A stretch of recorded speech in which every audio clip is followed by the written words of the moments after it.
Thanks for joining us for CBN NewsWatch. I'm Mark Martin. Today, flooding, mudslides, and more after Tropical Storm Hilary swamped Southern California. Hawaii continues its recovery from those devastating wildfires.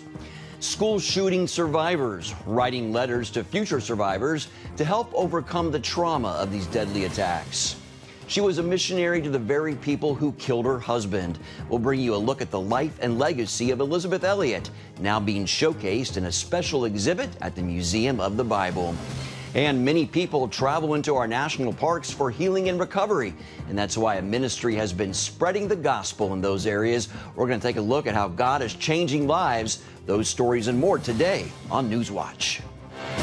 This is CBN NewsWatch. We begin in Southern California, where Hilary, the first tropical storm to hit the state in more than 80 years, struck on Sunday.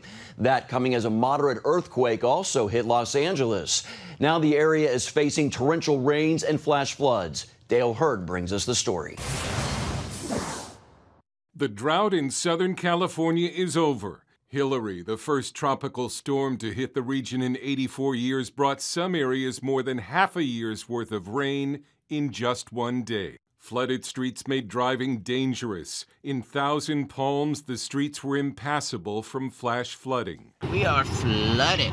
Ahead of the storm, residents flooded stores, stocking up on supplies and filling sandbags. Hoping for the best, but preparing for the worst. And in the middle of Hilary, a magnitude 5.1 earthquake in the Los Angeles area. Our studio is shaking right now, so not only are we dealing with a tropical storm, but it appears we're now dealing with an earthquake. Meanwhile, in Hawaii, President Biden arrives on the island today to meet first responders and survivors of the deadly wildfires that took at least 114 lives. Dramatic new video of the early hours of the devastating fires in Maui showing what firefighters faced as they arrived in the town of Lahaina, already engulfed by the fire.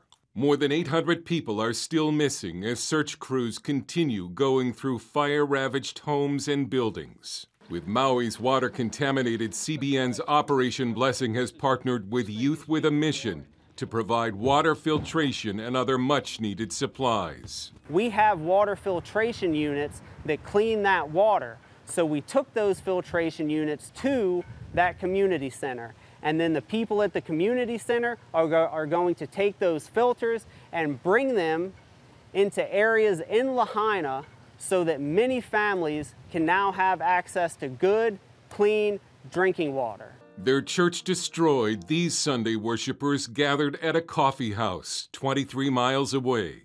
Ernesto and Adoracion Garcia are among many victims who are still thankful. I'm really grateful to God that we are still alive, you know. That's the most important thing. Dale Hurd, CBN News. You can find out more about what Operation Blessing is doing in Hawaii and how you can help by visiting ob.org. Turning now to the growing wave of violence in Israel. A suspected Palestinian attacker killed an Israeli woman and seriously wounded a man in the south of the West Bank today, as violence continued to flare in the area shortly after another shooting killed 2 Israelis. The attack came as Israeli forces were already on high alert and searching for a suspected Palestinian gunman who killed a father and son in the northern West Bank Saturday. The combustible mixture of armed Palestinians carrying out shooting attacks against Israelis, along with raids by the Israeli army almost every night to arrest militants, has fueled the worst fighting between Israel and the Palestinians in the West Bank in nearly 2 decades. Now here's a look at a story that sounds like something out of science fiction, but is quickly becoming a reality. Robots mimicking the expressions of visitors at the annual World Robot Conference in Beijing. By using artificial intelligence and language models, the robots are able to interact with humans in a natural way while displaying the corresponding facial expressions. The robots use dozens of movable electrical units on the robotic faces, which can pull hundreds of lifelike facial expressions, along with synthetic skin and moving arms and hands. Other robots at the conference did everything from making ice cream cones to giving visitors back massages, wow, as well as robot arms for working in factories. Coming up, school shooting survivors writing letters to future survivors, all in an effort to overcome severe trauma. Find out what else is being done to help victims heal when we come back.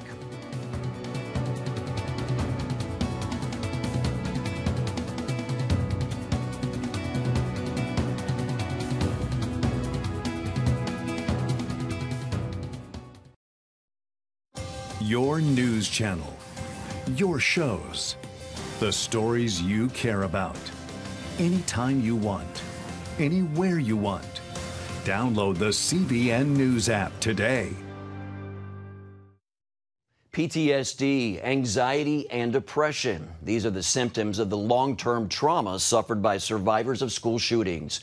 More than 100,000 American children were affected in 2018 and 2019 alone. CBN's Jenna Browder looks at how to meet the needs of these victims and their communities. My name is Jackie Hegarty, and I'm a survivor of the Sandy Hook school shooting.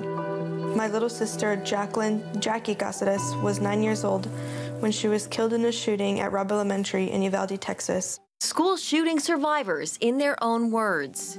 My name is Heather Martin, and I'm a survivor of the shooting at Columbine High School in 1999. Writing letters to future survivors. Over the past 10 years, I've struggled with PTSD, anxiety, and depression. And these struggles are common, with research showing higher antidepressant use among those exposed to school shootings. These events also lead to a drop in enrollment and decline in average test scores. And students exposed are less likely to graduate high school or go on to college. What we do is, how do we help those communities in the first days and weeks after a tragedy, but then help them with the longer term recovery efforts that those that were impacted by the event. Researcher Melissa Breimer directs terrorism and disaster programs at the renowned UCLA Duke National Center for Child Traumatic Stress. She played a key role in Newtown, Connecticut after Sandy Hook. Can you talk a little bit about that? What did that look like? With Sandy Hook, they're in what's called Newtown School District. And so we created a program for the entire school district. So we had mental health supports in Sandy Hook, plus the other elementary schools, the intermediate, the middle school, and high school. So we needed to map which students might be more at risk. Were they a sibling of one of the students who died? Did they are cousins, or did they have a close relationship? Were they maybe in the vicinity of where the shooting took place, or had to be in lockdown? Or do they know kids that experienced that? For kids specifically, what does the support look like for them after a school shooting? Initially, we're wanting to think about what current needs do they have since they experienced this shooting. Do they have questions about what actually happened? And you might think that if a child went through an event, that they would understand what happened. But if you're in lockdown, you only have a snippet of what you experienced from that vantage point. So they might have questions about, is my best friend okay? Were you guys okay as a family? And so addressing those safety questions, helping them to understand what might be happening in the next days to weeks. When school will resume, where it might resume, and what might be different when school starts. If there's more police presence, if there's a change to the schedule, kids need that kind of support. Over time, we know that most kids will heal, but some may need trauma or grief treatments. And we make sure that schools have the training and are able to implement these treatments so that kids can get those types of supports. And Breimer says it's not just students, but families as well. My beautiful 14-year-old Gina was murdered at her school on February 14th of 2018. Tony Montalto lost his daughter in the Parkland, Florida school shooting. Our 17 families that had a loved one murdered that day at Marjorie Stoneman Douglas High School banded together because we realized that things needed a change. The status quo was not acceptable. He's now president of Stand with Parkland, which focuses on these main areas: securing a school campus, improving mental health screenings and support programs, and responsible gun ownership. The last 5 years, we've passed 7 school safety laws here in Florida. We've helped pass 4 additional federal school safety laws, including the Fix NICS Act, which worked on some background check issues, Stop School Violence Act, which created behavioral threat assessment teams in many schools and provided dollars for hardening the campus. Breimer wants change as well. In addition, she would like to see bereavement services for kids experiencing grief, support for families navigating social media in the wake of these tragedies, and suicide prevention programs. Sometimes people give up hope because they've experienced these events. And so what we've also looked at and made sure that we highlighted it is supporting, making sure that there's suicide prevention programs in the schools, helping with identifying kids or adults who are at risk because of these events, and making sure that they get help. I wish someone would have told me that even after a year, I still wouldn't feel like my old self. And while there is hope for these survivors, getting there is a process that requires support and resources. You'll never be the same, but you'll learn to live with this. Quite honestly, I'm not there yet. But with the support from the people that you know and love, you'll get there eventually. Still ahead, she was a missionary to the men who murdered her husband. Elisabeth Elliot spent years in the South American rainforest to finish the work her husband started. We're going to give you a tour of the brand new exhibit that showcases the life and ministry of this tremendous woman of faith. It's right after this.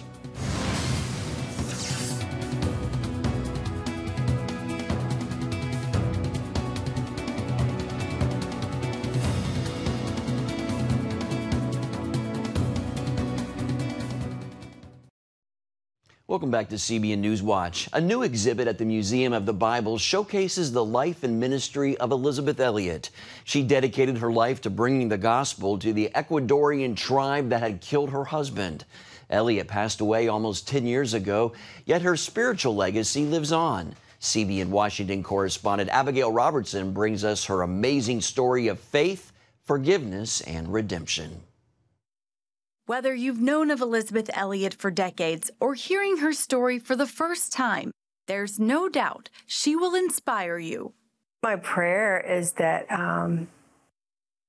they really look at Elisabeth as a woman, an ordinary woman, that God had an extraordinary mission for. The world first learned of Elisabeth in 1956 when her first husband, Jim, and 4 other missionaries died in the Ecuadorian rainforest, killed by Waodani natives, the very group God called them to reach. This is a 20th century story of 5 men who loved God and meant to do exactly what he said. 2 years later, Elisabeth boldly returned to the Waodani tribe with her 3-year-old daughter, Valerie, to finish the work God led her husband to begin. Kathy Rieg, president of the Elisabeth Elliot Foundation, played a key role in creating the exhibit. I don't want them to idolize her in any way. She would never want that, but she would want to lead them to the Lord, lead them to Scripture, lead them to what is true, and how to live a life that is sold out to Jesus. Elisabeth, little Valerie, and another missionary named Rachel Saint lived among the Waodani tribe for 2 years. Their decision to obey God by forgiving the Waodani and sharing the love of Christ led to transformation. This is actual footage of the once violent tribe members being baptized by Phil Saint, brother of slain missionary Nate Saint. And here is Elisabeth Elliot giving a haircut to the man who killed her husband. He spoke to me and called me by name and said, Minkayi, I have washed your heart, and now you live well. As members of the tribe came to Jesus Christ, they abandoned their violent roots, and peace filled the village. The exhibit features never-before-seen artifacts from Jim and Elisabeth's time in Ecuador, including their passports, their guest book, and even Waodani spears similar to the ones that took the life of Jim Elliot and the 4 other missionaries. I'm not following a woman. I'm following Jesus. But she was an example of a godly woman that I think that we can emulate in that way. But she was just a normal person, just like you and me. So what's to say that if God can use Elisabeth, he can use any of us? The Elliot exhibit comes amidst growing interest in her life as an influential writer and speaker. This summer, Crossway published a new Elliot biography, and B&H Publishing will release part 2 of a separate biography this fall. Reig prays the exhibit will inspire both old and new generations of believers. It's a prayer, not a dream come true.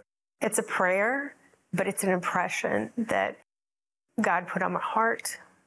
And it's like, this is the fruition of that. And to see it, you really feel the presence of the Lord here. Family members of the missionaries, like Jim Elliot's nephew, Jim Hawthorne, have also visited the exhibit. It was a simple exhibit with profound messaging. While Hawthorne was born after his uncle passed away, he grew up hearing about his life and sacrifice and ended up marrying Elisabeth Elliot's niece.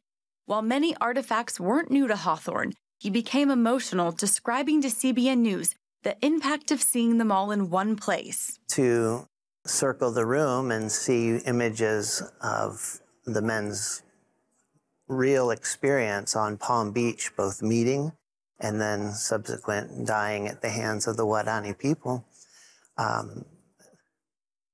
Jeffrey Klohoff from Museum of the Bible tells CBN News showcasing Elisabeth Elliot in their temporary personal stories exhibit was an obvious choice. It's just an amazing story of forgiveness and redemption and love, and how could you not be inspired by that? It came with a unique challenge, however.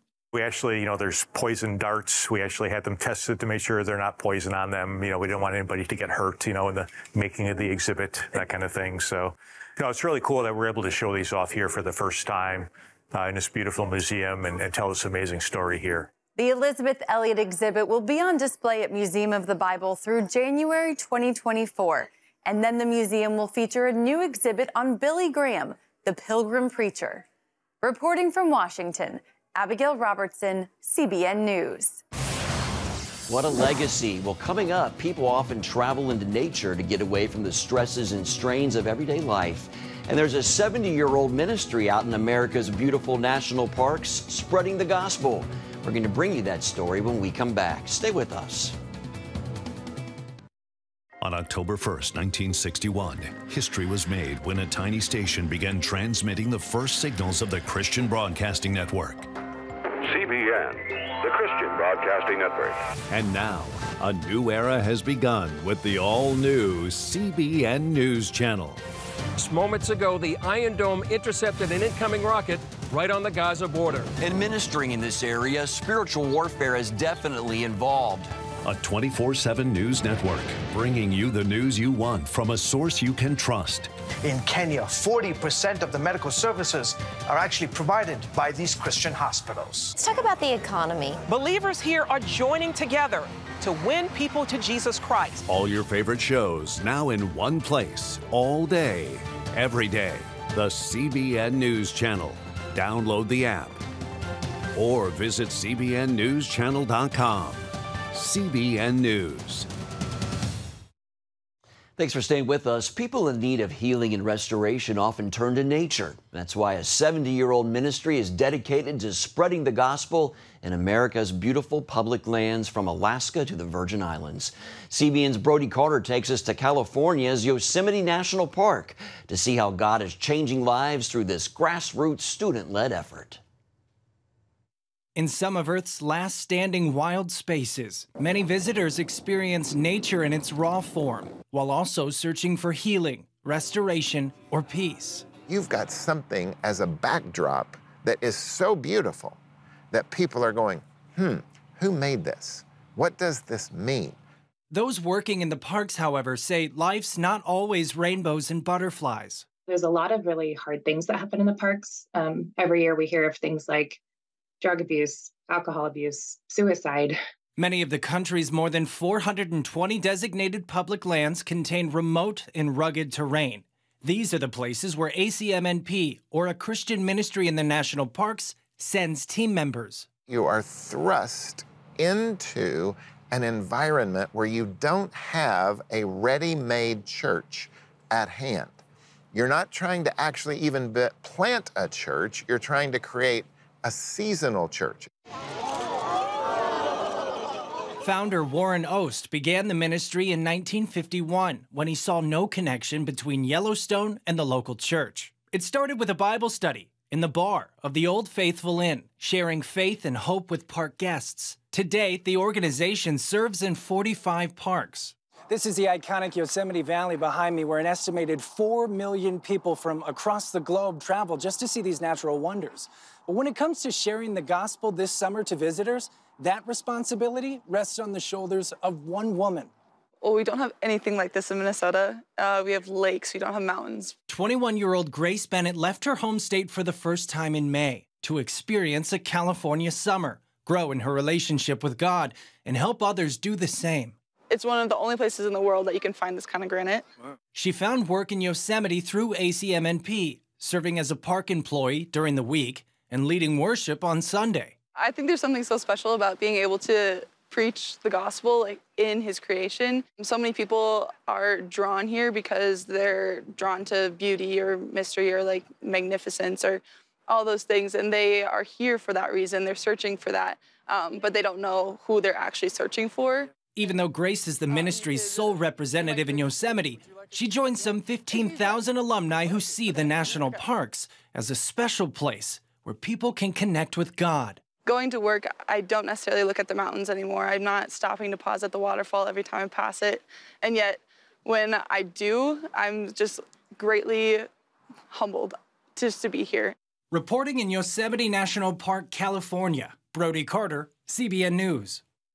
Breathtaking there. Well, that's going to do it for this edition of CBN NewsWatch. Remember, you can find more of our news programs on the CBN News channel anytime or online with cbnnews.com. Also, tell us what you think about the stories you've seen by emailing newswatch@cbn.com, or you can talk to us on Facebook, Twitter, and Instagram. Hope you'll join us next time. Have a great day.